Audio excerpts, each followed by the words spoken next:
నాతో ఫోన్లో మాట్లాడాడే చెప్తున్నా.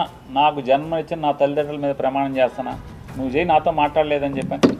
మీ అమ్మా నాన్న మీద మాటకి చెప్తారు కదా. ఎన్టీ రామారావు గారు, బసవతారకం గారు ఎంత క్యారెక్టర్ ఉన్నోళ్ళు, ఎంత సంస్కారవంతంగా బతికారాళ్ళు. వాళ్ళ కడుపును పుట్టి ఈ రకమైనటువంటి నీచపు మాటలు అసెంబ్లీలో. బాలకృష్ణ నన్ను అడిగా ఫోన్ చేసి, జగన్మోహన్ రెడ్డి గారితో అపాయింట్మెంట్ ఇచ్చి నేను వచ్చి కలుస్తానని చెప్పాను. అఖండ సినిమా కోసం మిరియాల రవీందర్ రెడ్డి ఆయన ఎవరో ఉన్నాడు, నా దగ్గరికి వచ్చాడు. నన్ను అడిగి 10 మందితో మాట్లాడించి అపాయింట్మెంట్ తీసుకుని నా దగ్గరికి వచ్చాడు. సార్ మా హీరో గారు మాట్లాడుతా అంటున్నారు, కొద్దిగా మాట్లాడండి సార్ అన్నాడు. నీకు అభ్యంతరం అన్న? నాకే అభ్యంతరం లేదు, మాట్లాడండి. మంత్రిని మాట్లాడాలి, బాధ్యత.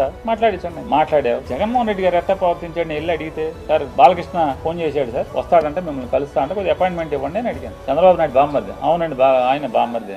మన దగ్గరికి ఎందుకు, ఏం పని ఏంటి అంటాను. అఖండ సినిమాకి లీనియంట్ గా ఉండాలంట.